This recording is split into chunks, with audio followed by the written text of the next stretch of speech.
OCO. Hello, everyone. My name is Clint Carroll. I'm an associate professor in the Department of Ethnic Studies here at CU. I'm a citizen of the Cherokee Nation, and I teach Native American studies from an environmental approach. I never met Vine in person, but like most of us here today, I've been enormously impacted by his legacy and scholarship. I received a bachelor's degree from the University of Arizona with a minor in American Indian Studies. Vine established that program, which started as a master's and was the first of its kind, and Dr. Martinez here is a graduate from that program I just learned this morning.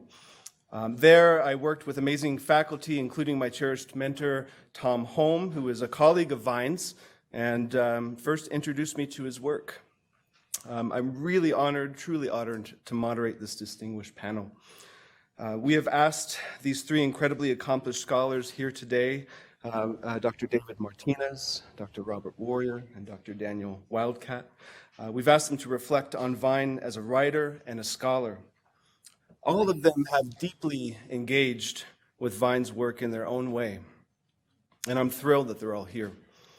I'm going to keep this really brief, and I want to turn this over to them now. I'm going to introduce them individually in the order that they're listed in the program. Dr. David Martinez is Akimel O'odham and Mexican and is Associate Professor of American Indian Studies at Arizona State University. He is the author of numerous works, including Life of the Indigenous Mind, Vine Deloria Jr., and the Birth of the Red Power Movement.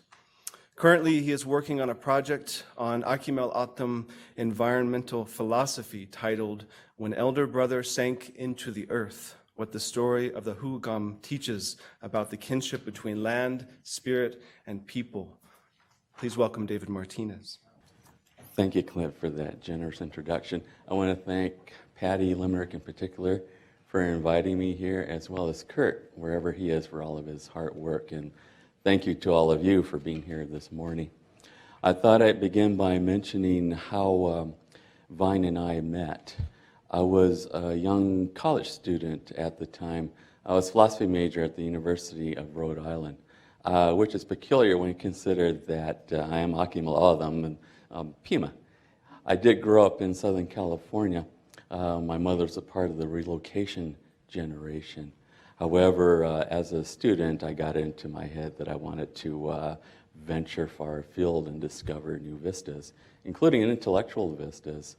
As a philosophy student, I felt inspired as a young person to learn more about Native philosophy in particular. And so I was going to do this within one of the most westernized fields in all of academia, which is philosophy, which is the quintessential dead white male tradition that is out there. For those of you who are acquainted with that history, you know what I mean. So naturally, as a Native student who was full of ambition, big ideas, but very little knowledge and experience, you know, I felt like I needed to turn to people who could show me the way. And so the two people that I turned to at that point in my life, well, first of all, is my grandfather. He probably provided me, as is true of most Indian people, the greatest amount of wisdom and advice. But that means as a young Pima, you know, he was guiding me through that life. Sorry. Am I back on? Yeah. Am I back on? Okay. Thank you.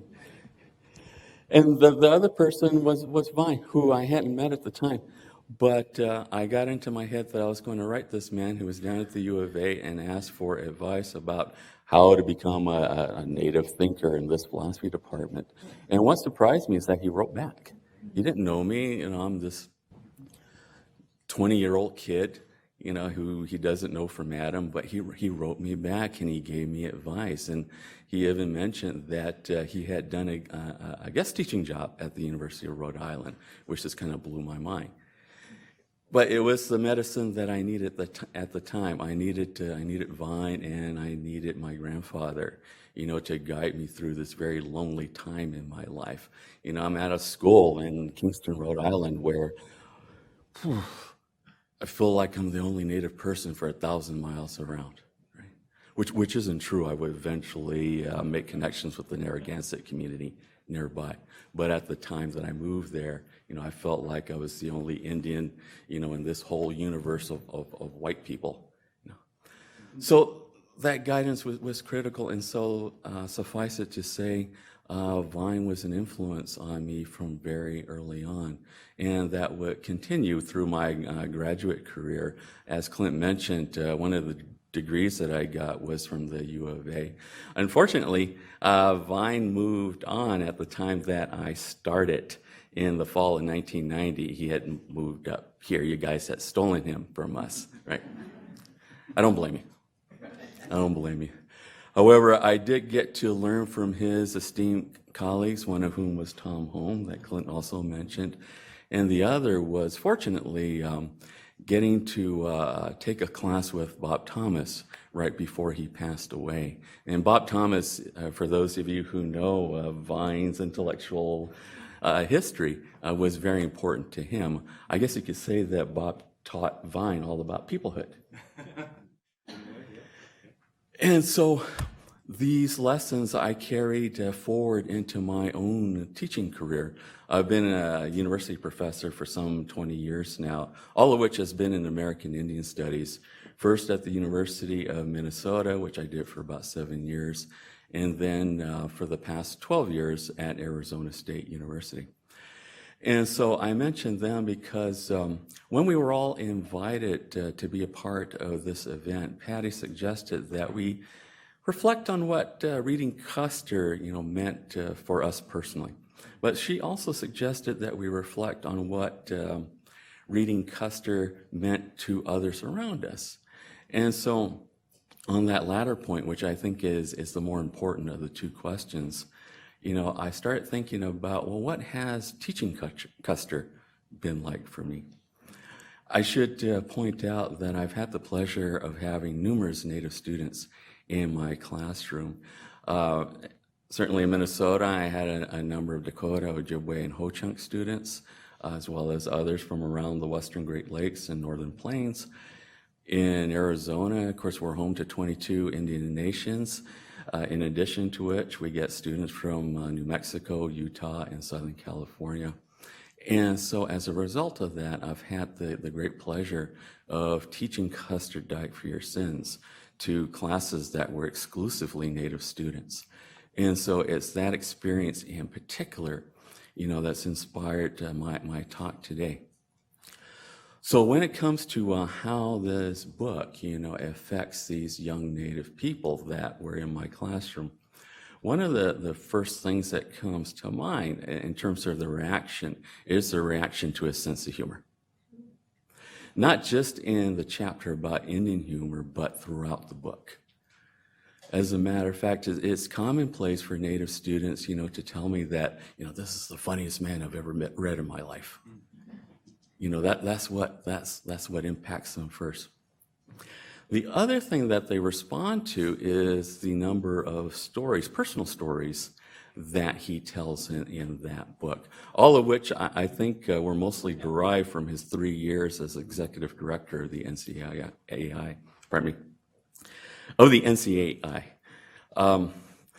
And so because of that personal connection to the Indian community that Vine brought into his writing, that enabled my Indian students to connect with him. And so what I saw in my classroom was the students developed that kind of kinship relationship with Vine. They especially in his jokes, but also in his anecdotes, they heard the voice of their uncle or their grandfather, or their revered elder. And so this kind of, his stories or my stories, also had a huge impact on them. So that connection, that kinship connection, made the students more receptive to his ideas and opinions, the most important of which was self-determination. which in my estimation is the guiding theme throughout all of Custer Died for your sense. Because the objective as we go through these 11 chapters is to understand what it means for us to recover that power of self-determination. As a matter of fact, I'm of the opinion that before we can even talk about sovereignty, let alone decolonization, we have to reflect on the meaning of self-determination. And that comes up, as I said, throughout the whole book. In particular, when we go through chapters 2 to 3, which covers laws, treaties, and then termination. For me, and I think it's true for my students, that's the first time you get this account of the history of federal Indian law and policy. And it's usually something that, as a young person, 18, 19, 20-year-old student, you've probably never heard before. Maybe you had some vague knowledge of that history, when you went to school. But maybe you've never had all of these things that have been done to Indian nations, distilled into this concentrated form. So it has this huge, huge impact on natives. And usually the result is that they get angry because they hadn't heard this story before. And so what they're hearing about, of course, for those of us who have taught federal Indian law and policy, for a long time, is that they're getting the story of how their self-determination as indigenous people, as indigenous nations, has decreased over time. So you reach way down. Remember, we're talking about reading Custer. So how does this impact the students? Well, when you read those 2 chapters in conjunction with chapter 1, the Indian Plight chapter, where Vine makes fun of all variety of Indian experts, including the descendants of the Cherokee princess and all that stuff. You guys know all about that. When you look at those 2 chapters, the law and policy chapters in conjunction with that first chapter, what results is that, the first thing that Vine points out is that all of these Indian experts are a little full of themselves. He makes light of them, he ridicules them, and so he primes his reader for accepting that, the same people that he's talking about in chapter 1, they're also in chapters 2 and 3. Doesn't matter that they're congressmen, senators, and presidents. They don't know any more about Indians than the average American tourist. And so, as a result, the students, they're ready to start critiquing, this history of law and policy. They're ready to start, resisting this narrative that's been imposed on them. And so what that means is that they're open to the idea that other manners of Indian experts, are prone to criticism as well. And of course, the list includes Christian missionaries, BIA officials, and of course, most notoriously, anthropologists, right? So, let me look at my notes real quick.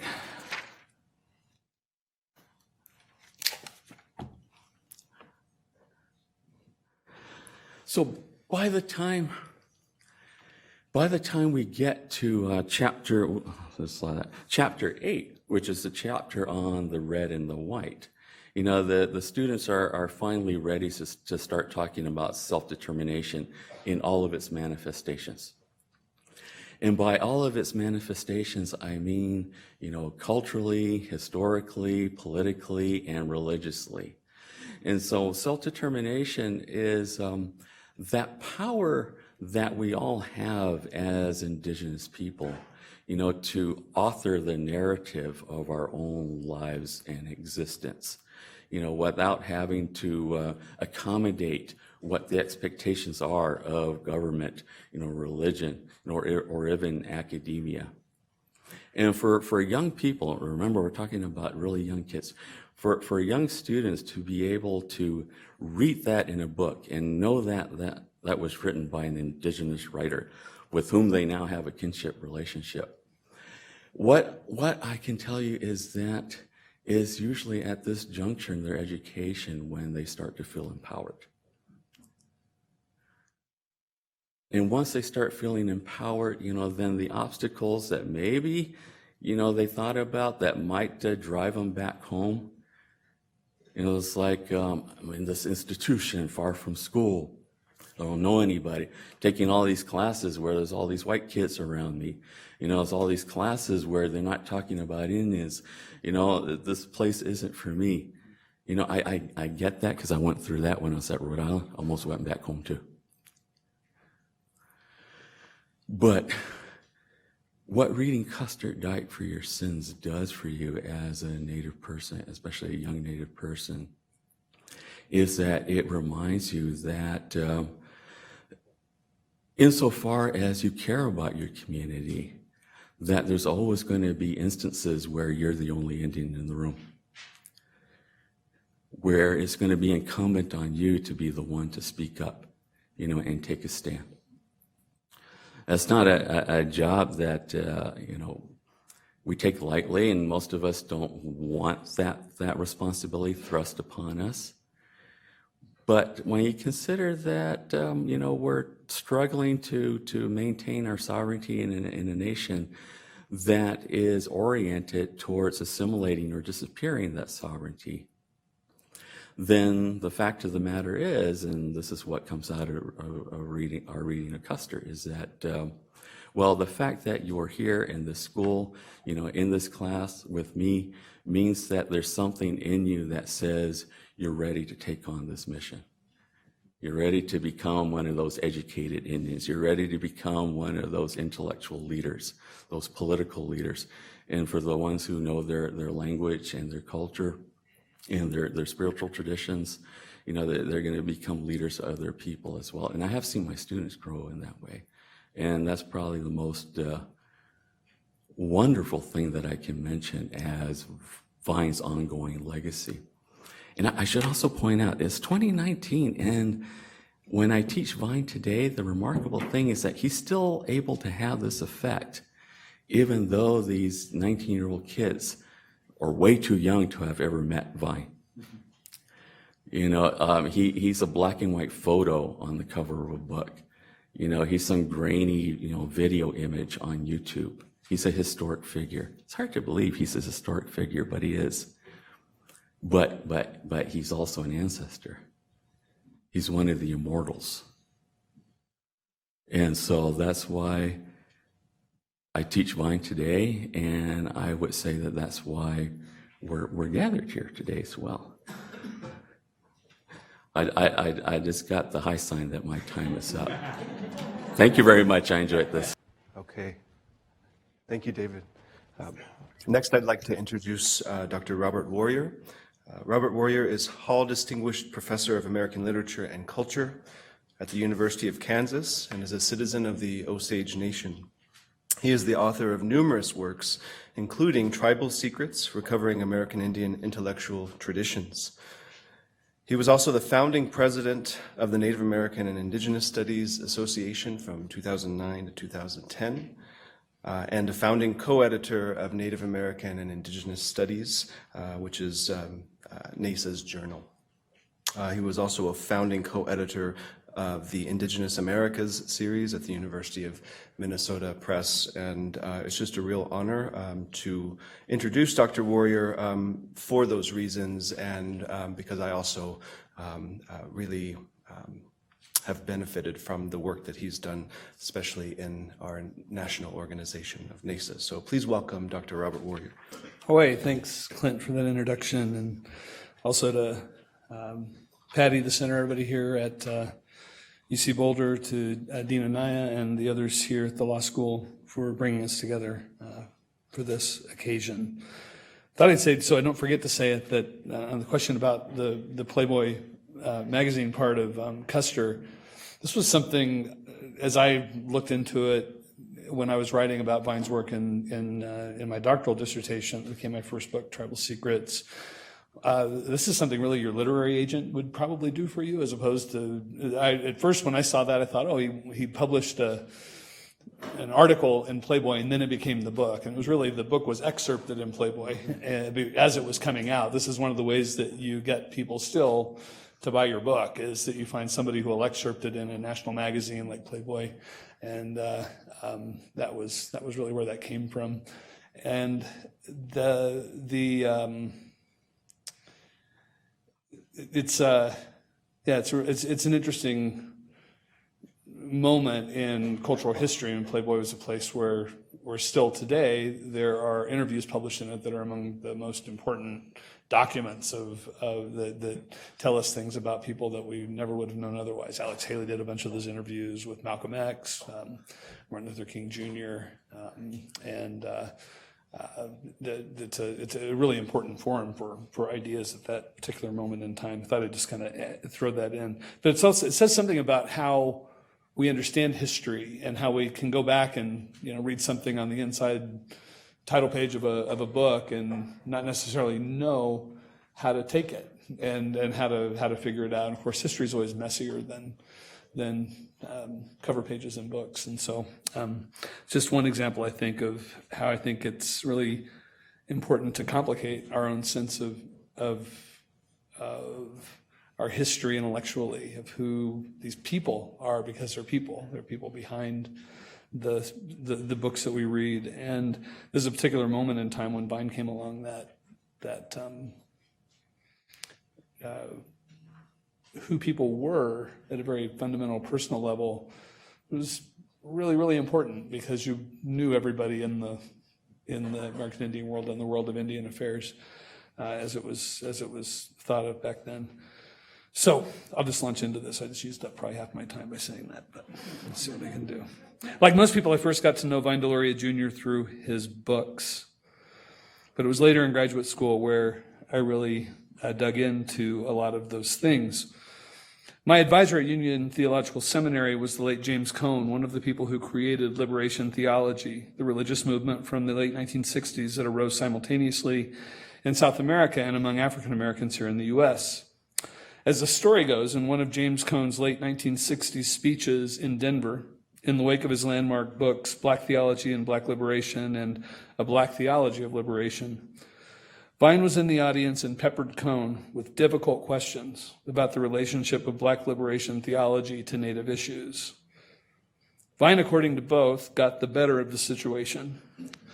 But afterwards, surprising to Cone, went and came up to him, introduced himself, and invited him back to their family's home in Denver so they could continue the conversation. Vine, or perhaps it was his wife Barbara, apparently pulled some frozen catfish from the freezer, fried it up, and the two initiated a fast friendship that extended into that night through the rest of Vine's life. I didn't know about the friendship when I applied to Union's PhD program, but it became the fortuitous nexus of 4 years of regular correspondence and face-to-face meetings between me and Vine Deloria Jr.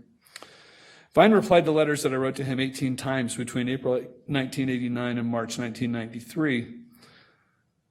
In August of 1989, the first of those letters was to ask Vine if I could visit him when I was in Tucson. And we ended up meeting in his Tucson home, then several times when he would come to New York. Beyond those meetings and letters, we talked on the phone occasionally, including once not long after his father, Vine Deloria Sr., died in 1990. On that call, Vine had a reason to call connected to an interview with him that I was publishing in the Progressive magazine. But he went out of his way to tell me about the Episcopal Church failing to send a note, flowers, or any other acknowledgement of his father's service to the church, to the funeral. And that call was the one time I can point to as seeing Vine with his guard down. My favorite Vine phone call happened in Denver in March of 1991 when I came to town for that year's meeting of the Native American Journalists Association. Vine was by then teaching here in Boulder and had told me to call him when I got to town so we could look for a time to meet up. I called his home phone number and I heard a click on the other end. I waited for either a hello or a phone message, but instead heard, "There's nobody here." This is how we held phones back then, by the way. Now it would be like this. I paused again, then said something to the effect, I waited for a few seconds before saying, "Hello?" The voice once again said, "There's nobody here." So I paused again and said something to the effect that I'd gotten this number from Vine and that I was supposed to call when I got to town. Oh, Robert, Vine then said, and told me he had answered as he had because people were driving him nuts at home and at his campus office here in Boulder, besieging him with requests to speak, write, and otherwise help with their projects. This had been a theme in his recent letters, the incessant demands on his time and energy from universities, churches, individuals, and friends. Friends are in quotation marks in a sentence like that. He told me in that same conversation that he derived pleasure from deleting phone messages. He said as many as 75 of them at a time from his office answering machine. He made light of it, but looking back, it's easy to see that Vine was someone who struggled to find the one thing that all writers have to have, which is time and space to sit in front of wherever they're typing, in his case, an IBM Selectric, to pound out pages. Yet Vine would say to me in letters, and eventually all of us in print, that he didn't want his work to be thought of as serious writing. As he said in December 1991, in a letter after reading the draft of my dissertation on him and the Osage writer John Joseph Matthews that I defended that same month, quote, "After reading some of your chapters, it occurred to me that I am not really a writer in the sense that other people are, but more a politician who's occasionally used the written word for specific political purposes. So you've given me considerably more credit in my writing and perhaps even philosophical sense than I deserved. Perhaps you could have emphasized that frantic political nature of my writing, which always had a political motive, but more often lacked any symmetry or coherence," end quote.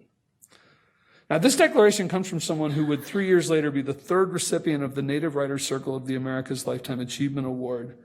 And Scott Momaday was the first recipient, whom he was chosen by the organizers of the literary festival at which the Writers Circle was founded. Simon Ortiz was the second recipient and the first one elected by the members of the Writers Circle. Now, Vine, who described himself as not a serious writer, was next, ahead of Louise Erdrich, Leslie Marmon Soko, James Welch, Joy Harjo, and many others. That award was a few years in the future for Vine, but I already had better evidence to prove Vine's writerliness. Our meetings in New York always took place at the Lion's Head, a bar on Christopher Square in New York frequented by journalists and other writers. The Lion's Head closed its doors in 1996, but in its heyday, it drew writers from across the city. Vine told me he first went there with Pete Hamill, who was then a columnist at the New York Post around the time Custer came out in 1969. Hamill, Vine said, arranged a press conference for him to promote the book and to talk about the Alcatraz occupation, and they ended up sticking around there for hours afterwards. I never met Vine anywhere else in New York, a city he told me repeatedly he didn't like, and I'm guessing it was the only place there that he frequented. He recounted the story of the press conference to me sitting in the very booth in which the story had taken place 20 years earlier. Hamill wrote of the Lion's Head in his 1994 memoir, A Drinking Life, quote, "I don't think many New York bars ever had such a glorious mixture of newspapermen, painters, musicians, seamen, ex-communists, priests and nuns, athletes, stockbrokers, politicians, and folk singers, bound together in the leveling democracy of drink," end quote. Frank McCourt, whose memoir, Angela's Ashes, was one of the most highly acclaimed books of the 1990s, met his wife there. His brother Malachi once took their mother, Angela, from Angela's Ashes there. Jessica Lange worked there as a waitress. The Dubliners and other bands played in the back room. It was by all accounts a place of sharp wit and lots of verbal elbowing, quintessential Vine-like characteristics. Several walls of the Lion's Head featured autographed framed covers of the many books its regulars had written. Vine had some of his hanging there, and I could tell from the way he pointed them out that he was proud to be in that company. It's worth saying unequivocally here that as much as I was thrilled at the time to be going out with Vine Deloria Jr. to share pitchers of beer at the Lion's Head, Vine was pretty clearly there for the atmosphere, not the beer. Not that he didn't like beer, but he wasn't there to say, hey, let's go down a whole bunch of pitchers of beer someplace. Over the course of 3 or more hours, we finished perhaps 2 pitchers, and I'm pretty certain I drank more than my share.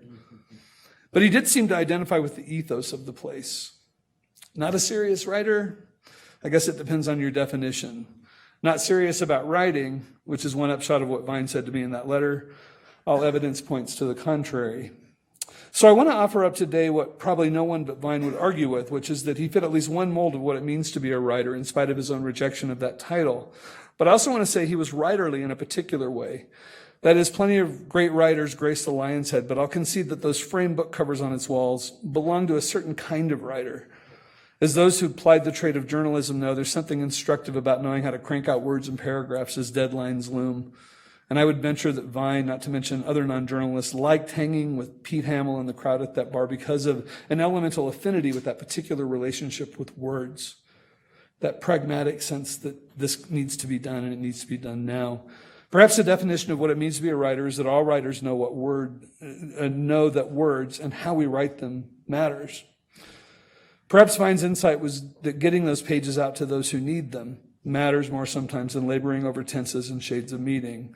So yes, Vine was a writer, but he was not especially introspective about issues of craft. That was taking place in other bars in New York, I think.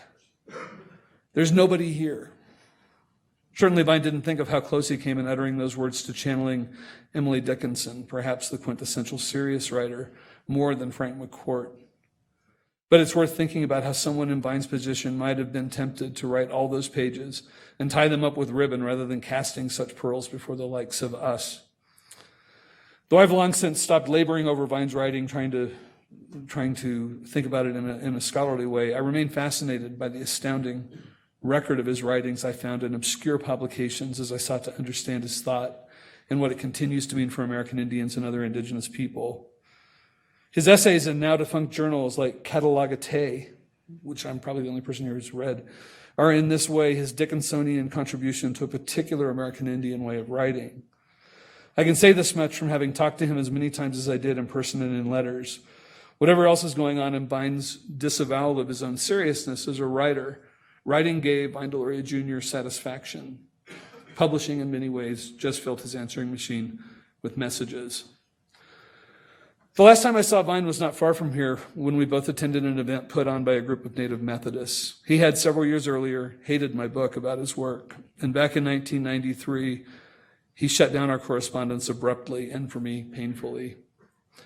Eventually, I resolved for myself that my scholarly focus on indigenous intellectualism and what I've argued is a need for self-conscious reflection on the role of the intellect and intellectuals in helping create a new and different future in the indigenous world was at odds fundamentally with the way Vine thought about what writers do. I later ran into a similar problem when Garrick Bailey, the Choctaw anthropologist, tasked with completing the volume on contemporary issues in the Smithsonian's Handbook of North American Indians. That's a volume that Darcy May Nichols started and that Vine subsequently took over. And then Bailey took over from them. Garrick asked me to write a chapter on Native activism since 1980 that would follow Vine's chapter on activism in the 1950s, 1960s, and 1970s. Though by then I'd come to grips with many of the ways in which my own thought differed from Vine's, knowing our essays would live on back to back in reference libraries around the world made me think long and hard about those differences. More confidently than before, I asserted my different point of view, but at the same time I remained haunted by those differences. Though the chill from Vine never disappeared, the occasional email reply from him indicated to me that I was no longer on the bad list. In Denver, at a conference of Native Methodists, Vine and I both attended in the mid-1990s. He, Barbara, and I sat for a while and talked at a hotel conference room table. He was as delightful as ever, his wit and verbal elbows sharp as ever. It was nice. As a scholar and writer who spent 3 decades reflecting on the legacy of the history of indigenous writing and why it matters to who we are and who we might become as indigenous peoples, I remain grateful for what I've learned from Vine Deloria's work and from the opportunities I had to experience as writerly life up close and personal over pitchers of beer at the Lion's Head and in our correspondence. Along with being tough, Vine could be difficult. The more time that passes, though, the more I realize I wouldn't trade what I learned from him for anything. Thank you very much. I have the privilege of introducing a very significant scholar for me, specifically. Oh, you got your water. Daniel Wildcat is a Yuchi member of the Muskogee Nation of Oklahoma and a professor at Haskell Indian Nations University in Lawrence, Kansas. He writes on indigenous knowledge, technology, environment, and education. He's also director of the Haskell Environmental Research Studies Center, which he founded with colleagues from the Center for Hazardous Substance Research at Kansas State University. He's the author most recently of Red Alert, Saving the Planet with Indigenous Knowledge, and I happen to have a copy right here, and if there are any students of mine in the audience, this is the guy who wrote this book, so pay attention.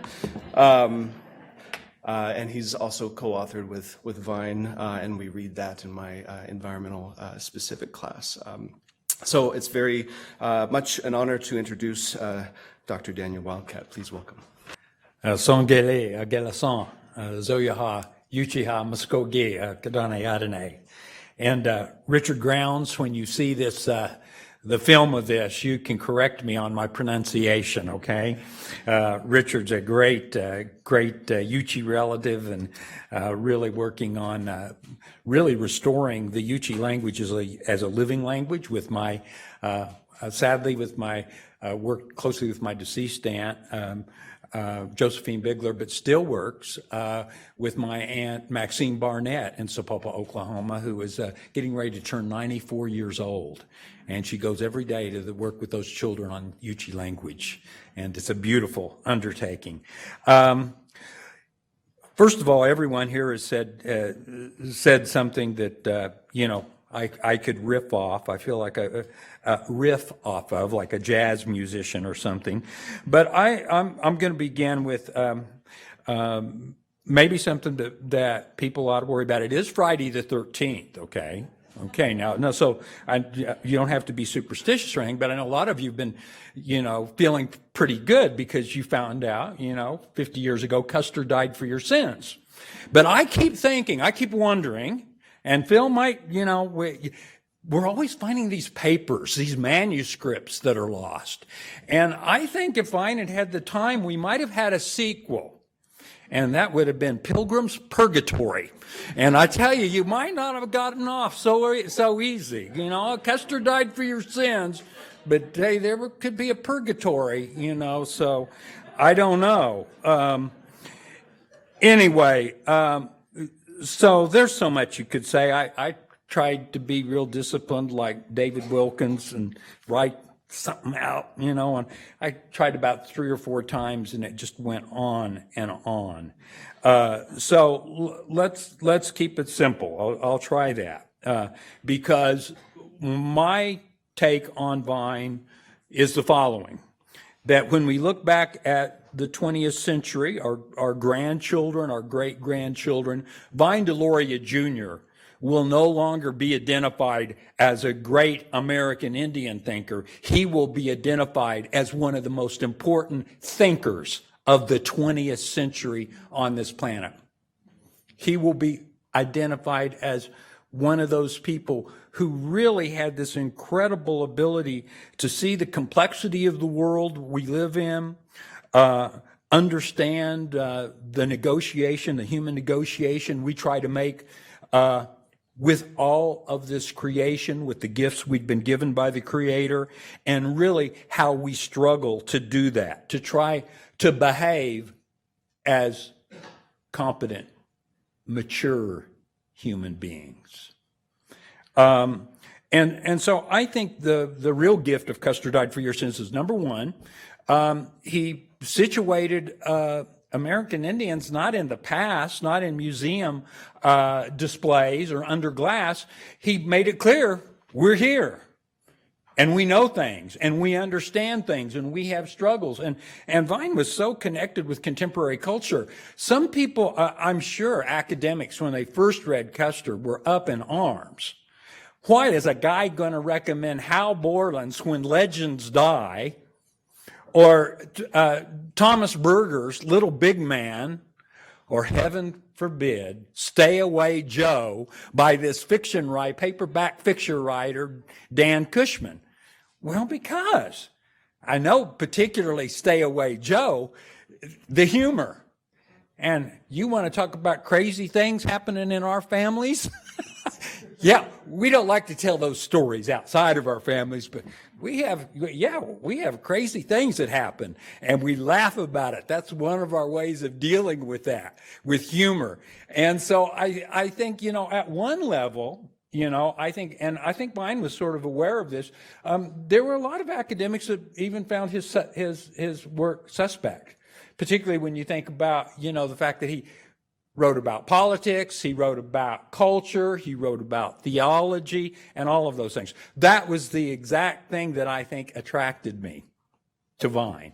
familiar with Vine. I never met him till I had become a faculty member at Haskell Indian Nations University, and I'd be remiss if I didn't bring you all greetings from Haskell. It is the United Nations of American Indian Higher Education, and I say that because we just did a report our last 5 years. I got to give one statement about the place that helped shape who I am and the way I write and think. So we have, for the past 5 years, on average, of the 573 recognized tribes in incorporated Alaska Native villages, on our campus, average, each academic year, 142 of those nations. Our average in terms of how many states do they come from of the 50 states? 42.6. There is no place in the United States like Haskell Indian Nations University, and I've been blessed to be there for almost 34 years. I was blessed to have Vine Deloria Jr. as a mentor. And I don't want to start telling Vine stories. We'll do that later because I'll use up all my time. But let's be honest. So there's a lot of things about Custer Died for Your Sins that are terribly out of vogue. The first thing is he talks about Indians. Oh, he doesn't qualify. He talks about Indians, how Indians think. The relationship to the Spirit. Boy, is that out of vogue. Well, you can't make generalizations about indigenous peoples. You've got to be very focused and particular about who you're speaking about. I tell you what, I think what Vine experienced through NCAI, through his education, formal education, and the education he got from his grandpa, from Vine Sr. I've heard him tell those stories about going around as his grandfather would make those visits to his congregation. And he said, I'd sit and I'd listen. And he said, that was the best education I ever got. I heard a lot of stories and I learned a lot. I think that the important thing about Vine's work is that he felt like, yeah, we are particular peoples. We are unique peoples. But what I want to confirm from finding out at Haskell Indian Nations University is that he was absolutely right in the most beautiful and the shortest sentence he ever wrote on page 222 of the Avon edition. No, wait a second. I'm getting my quotes mixed up. Don't look at 222. That's another quote. I'll give that in a second. But his discussion in Custer Died for Your Sins about pan-Indianism. The anthropologists were all worried about pan-Indianism and, oh, we're living in a society now where all we have are these pan-Indians. And Vine wrote a beautiful short sentence, and it's one word. And he said, rubbish, period. He said pan-Indianism only lives in the imagination of the anthropologist. And I found that out. I'm actually a person who will cautiously and point out they are generalizations. But I make generalizations about the indigenous peoples of the United States of America because I've met so many of them, and it's kind of an odd thing. It might not make sense to the Western logician, but when we were having one of those spirited debates, as I encourage, about this very question about you can't make generalizations. In fact, you can't even teach indigenous philosophy. You have to talk about indigenous philosophies. You have to use the plural when we were talking about pan-Indianism and, homogenization and the uniqueness and particularity of each tribe. And I had this young woman, if I'm going to get her name someday, I can't give you her name. She was in the classroom. She raised her hand. She said, Dr. Wildcat, I think I've got the answer. And you know me, I call her, well, please share it with us, And everyone was quiet. And she said, well, I think it's like this. We're all the same. We're different.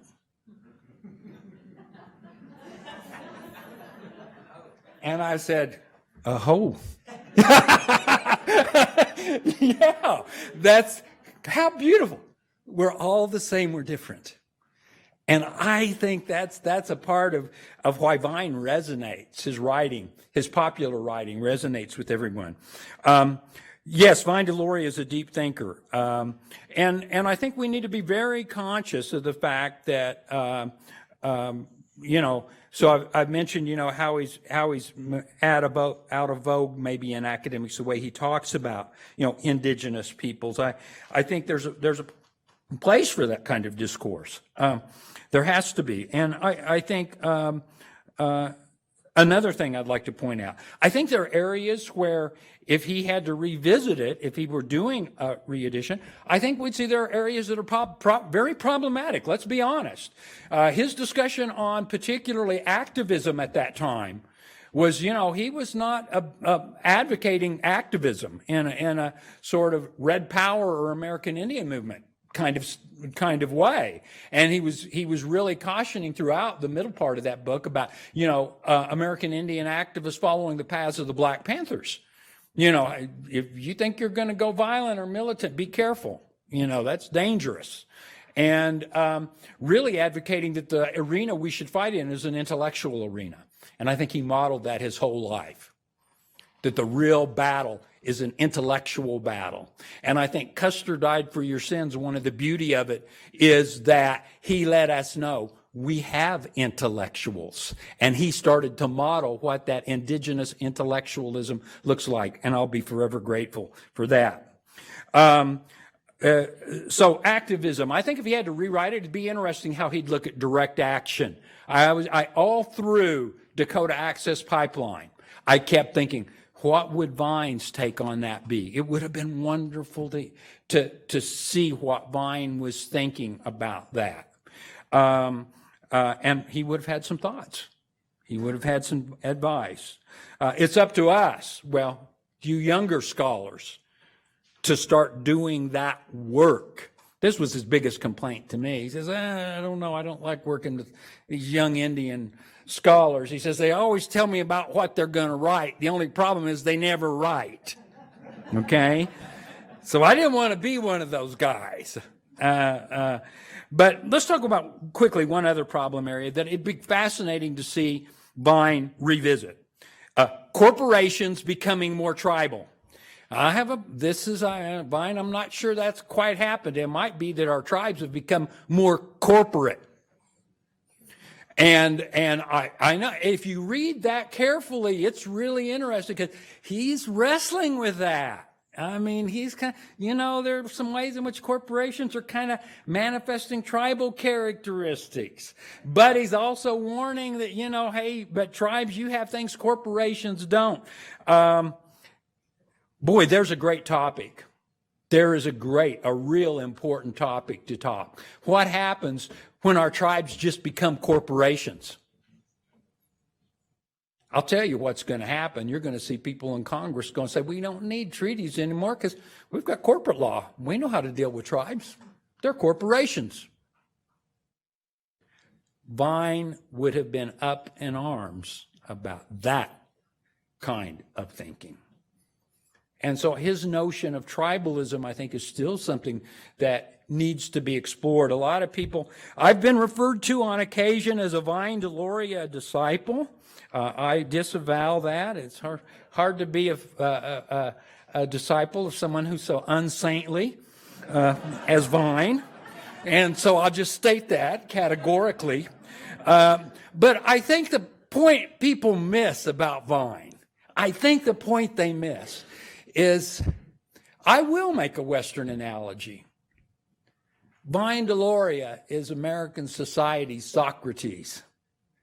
He went and challenged the people who said they knew things, and when he queried them and interrogated, found out they didn't know as much as they said they knew. That's what we can be thankful to Vine Deloria for. That's the inspiration I take from Vine and the work of many of the scholars that are here. So everyone said some really great things. It's not a joke, but it's kind of an inverse thing on the good news, bad news kind of joke structure. And this is kind of just I think Vine's message would kind of be like this. It's kind of like the bad news, good news version, okay, of wisdom. The bad news is the settlers brought a pretty messy worldview over here, and they've trying to impose it not just on North America, but the whole planet. And the planet is paying a terrible cost right now. All of our relatives. Thank you, Faith, Clint, for bringing this, Chase, for bringing this up. We're living in an age not of climate crisis. We're living in an age of global crises when you look at the dominant institutions. So that's the bad news, okay? What's the good news? The good news, those problems weren't created by the Lakota. They weren't created by our Anishinaabe relatives. They weren't created by Dene relatives, Osage relatives, Cherokee relatives, and they sure weren't created by the Zoyaha. But guess what? We now have, because of Vine Deloria Jr., seats at the table, seats in institutions, where if we are bold enough to start articulating our Zoyaha traditions, our Lakota intellectual traditions, right, Rick? I've heard Rick West talk about this often. We have great intellectual traditions. Folks, the time is for us to enact those, to model those, to carry those out. And I think we can constantly look to the body of Vine Deloria's work to find a lot of good problems to work on. Vine raised many more questions than he did provide answers. They're tough questions. They're the ones he's saying, Clint, get ready. You're going to have to wrestle with this. What does this mean for us to really enact our most ancient wisdom, intellectual, spiritual traditions? Those things can't be divided apart. I know that. So I think the legacy of Vine Deloria is going to be around for a long time. I was thankful to work with Vine, to be asked to work with Vine on Power and Place Indian Education in America. I can tell you all kinds of stories about this, but I told Patty Limerick this, and I've got to mention it because, in our native ways, in our indigenous ways, things happen for a reason. True story. I got back from North Carolina with the Eastern Cherokee, a meeting with the Eastern Cherokee late Wednesday night. And midnight, and I got home one ready to just get in bed, and so I went in my study, turned on the light, and I pulled off, I thought, well, I better get ready for this presentation. Pulled off an old hardbound copy that I had bought somewhere, first edition, Custer Died for Your Sins. I told Patty this story last night. I opened it up because I was going to make a few notes in pencil. I'm horrible. I mark up first editions, anything. I just mark them up, okay? I opened this thing up, right? Late summer, fall, 1969, Custer Died for Your Sins. I had never seen this before. The bindings fall open and the back jacket falls open. And the owner of this book wrote in a very fine indelible ink, "Laugh In." Remember the TV show Laugh In? Remember this segment? News of the future. In quotes, Laugh In, Rowan and Martin. News of the future. 1989, the United States government finally issues an apology to American Indians. Both of them. Well, I don't know whether to cry or laugh about that, but here's the good news. There's a lot more than just two of us left. Okay? And we've got a lot of good work to do. And we need all the allies we can get. Okay? So let's roll up our sleeves and get about some good work. Thank you very much. Okay. Thank you, Daniel. That was awesome. I've got a tough job here because we have limited time, but I also want to make sure we have some time for the panel to talk and have a conversation with themselves, and maybe some time for audience questions as well. Just to offer a possible theme between the three of your comments and presentations, you can take it or leave it. You can tell Vine stories, and I'd be happy. But what I've noticed, and also what is really resonating with me I can't get away with saying junior scholar anymore because I just got tenure, but as a recovering junior scholar, I guess, is balancing, and through the work that I've done and how Vine's work has influenced me, this balance that he so deftly navigated between the local and the general, or the specific and the general.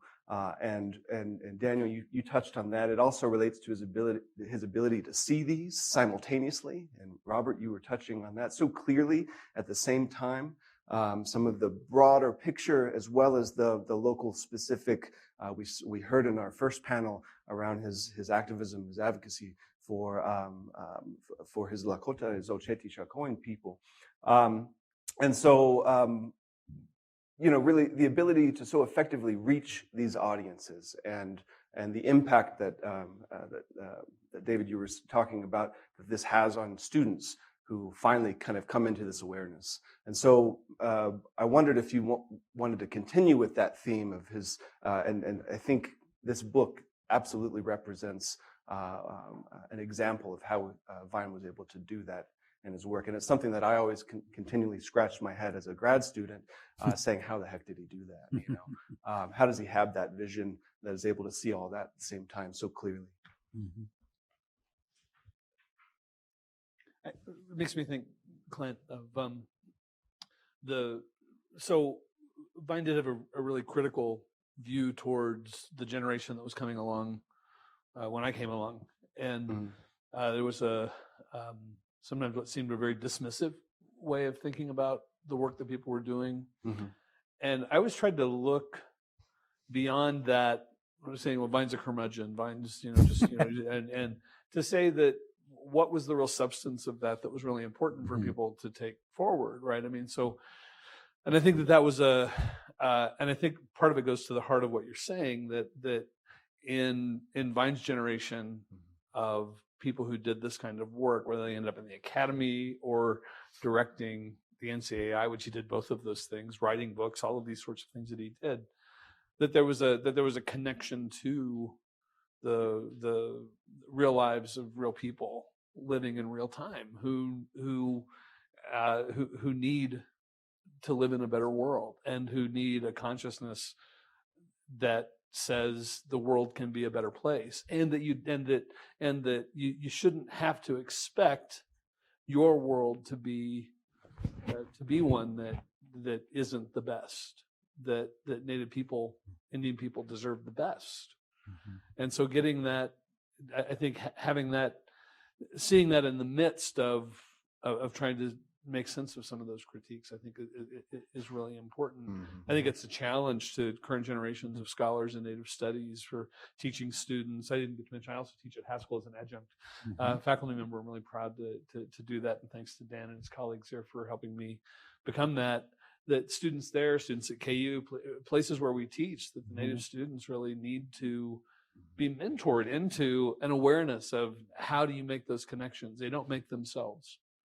And just because somebody was raised in a particular way, that gives them an advantage in finding that world, but it doesn't necessarily create those connections really easily. And one of the things and love to hear what other people think about that. One thing I was going to say when Dan mentioned his first edition of Custer Died for Your Sins, if you have that first edition, and if you don't, you might want to get one. There's the end of the book. There's an afterword in the first edition that's different than what's published in the other ones. I don't think there's a real conspiracy theory here as to Vine taking it out for particular reasons, at least that I ever could figure out, other than it was too long for the paperback. And it was a really fascinating part of the book itself, where he says a lot of things that get lost if you don't read it. I always recommend that people check it out of the library or go find a copy of the first edition and read that. Some things about unrecognized groups in the U.S. and just really the depth and the breadth of everything that Vine was able to think about through that experience. I think those experiences that he had. Something else within that too, to say there, on the one end, there is that work with NCAI that brought him into direct contact with people who were working day to day, and just that to get that awareness of what the Indian world, how it works. The other side, before Vine came along, how many Native people had even gone to prep school in the way that he had. And then he creates pathways for other people to do that as well. That this is really a remarkable life, a remarkable figure, and somebody who, that's why we're still talking about him now. Yeah. Want my comments?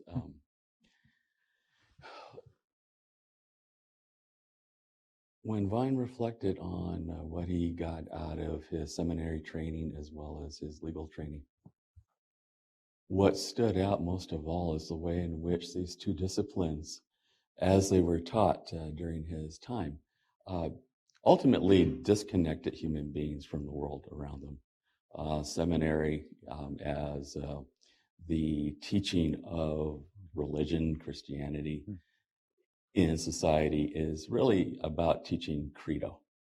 You know, it's about teaching orthodoxy and having an orthodox response to any given human situation. In the case of law, you know, it engages in a similar discourse. You know, it's all about learning what legal precedent is, for example, and not necessarily about the lives impacted by the law. So when you take those two things into consideration and what they mean to Indian people, you know, whether it's scholars in the field, community leaders, and our students, is when we as Native people engage in these discourses, you know, confront these institutions and trying to find a place for ourselves in these discourses, you know, we have to be wary of that effect. You know, that one of the things that we're going to be confronted with is the temptation, if you will, of being disconnected ourselves. So in that respect, when you look at Custer, not to mention his other books, one of the things that makes it part of the American Indian intellectual tradition is that Vine, like his predecessors, going all the way back to Samson Occam, I would say, is this desire to get the Indian story, the Indian point of view into the discussion. Because there are countless instances throughout this 200 or so year history of American Indian activist intellectuals where in like page 1, they're explaining to their reader, I needed to do this because nobody else is telling this story the way that Indians understand it. And the same is true for Custer. It's in chapter 1. You know, I'm writing this book because the story of Indian lives as it's occurring today in the 1960s under termination is not being told. So when it comes to, you know, carrying this idea, these principles forward, whatever we do, you know, in the name of our self-determination as Indian people, you know, we have to be conscientious that it's likely the case that it's going to be up to us to be the ones to tell our story in whatever field or institution, you know, or work that we're doing. And so I would say that that's the theme, the spirit that Vine pursues in his subsequent works, you know, especially God is Red and Behind the Trail of Broken Treaties. Yeah, I think there's a reason why, you know, I mean, Custer is in some ways it is unique, a kind of standalone kind of work. It was an introduction to Vine Deloria Jr. and a very popular one, and people who were expecting that same kind of very rich humor through every other book he wrote, quickly those readers fell off because he was talking about serious topics, you know. But I think clearly environments matter. His family mattered. That history of the Deloria family, it meant a great deal to him, and who, you know, he was. Any of you who've, you know, read, you know, more widely on Vine's work, he really, he was very self-aware of that, but I heard him in a discussion one time asked by And I think it was kind of a challenging question by another indigenous scholar at a seminar where I first had a chance to spend a lot of time with Vine in 1967 at UC Berkeley when Clara Sue Kidwell put together a great seminar. Alfonso Ortiz, Vine Deloria Jr., and just scholar after scholar coming in and Tinker. He was challenged by, I remember at one point, and someone said, well, you write about indigenous ceremonies, but how engaged are you in your ceremonial life? And he gave a really honest answer. He says, I live in, so at that time that would have been Tucson, so I live a long ways, from Standing Rock. And he says, I respect those ceremonial leaders. And he says, but what I've learned is those kinds of activities, you don't take those on lightly. Those carry with them responsibilities. And I'm an attorney. I'm a university professor.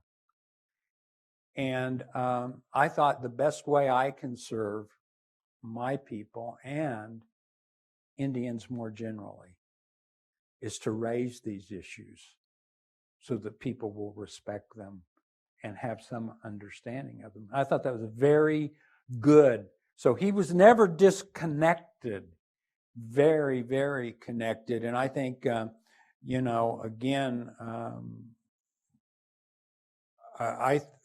I think in terms of, David and I have a good colleague who's worked with Vine for years, Nick Paroff at the Block School, and his whole reading of Deloria was the first indigenous complexity thinker. And I said, no, not the first.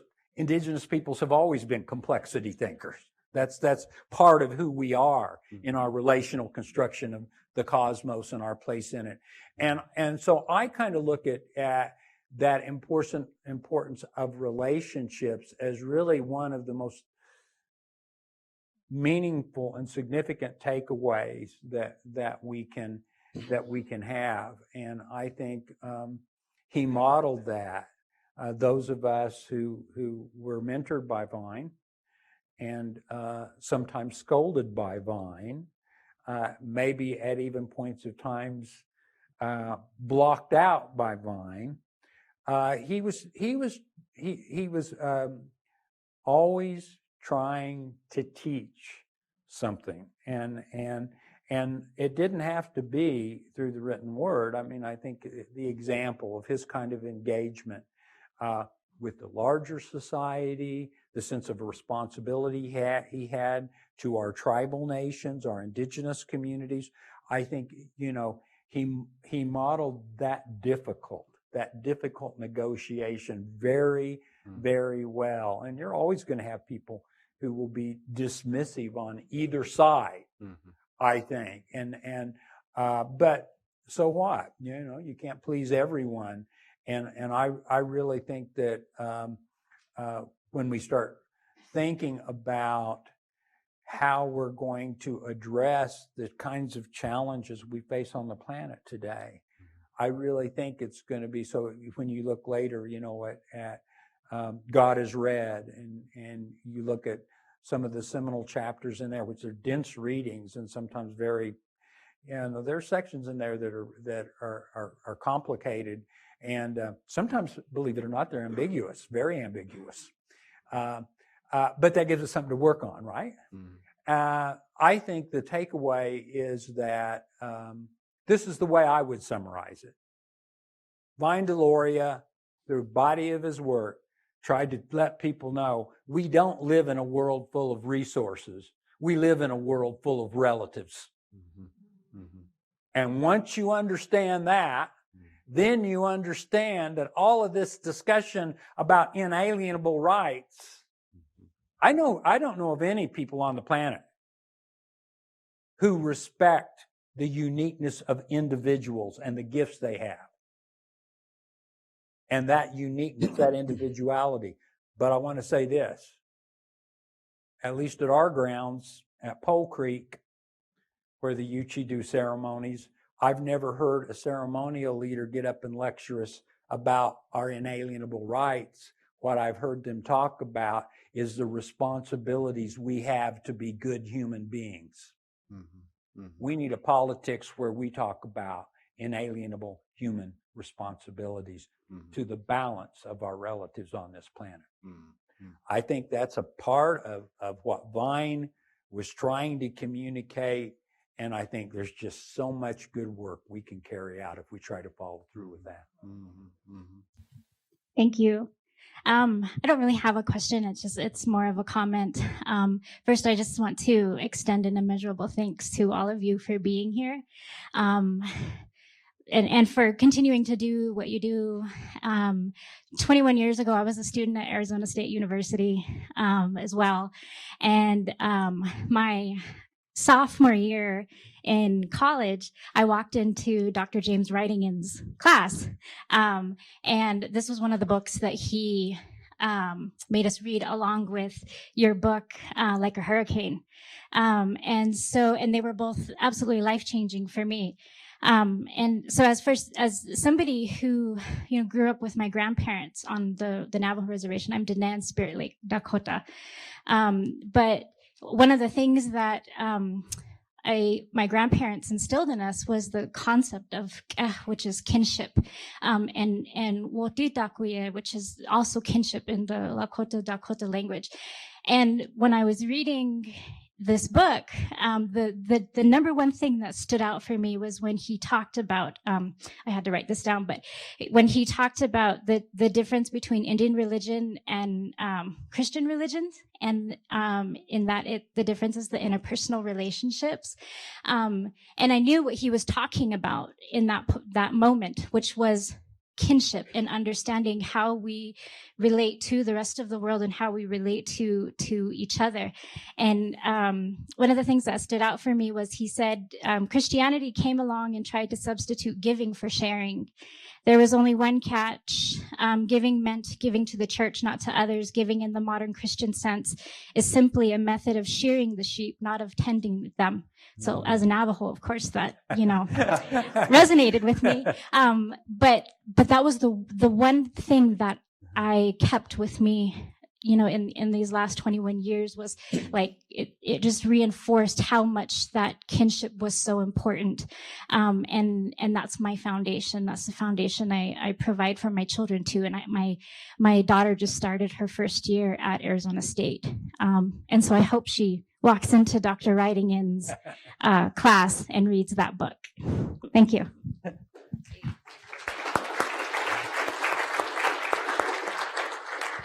Okay, so we have to close because it's right at 11:30. Thank you, all of you. I'm very grateful to you all, and thank you all.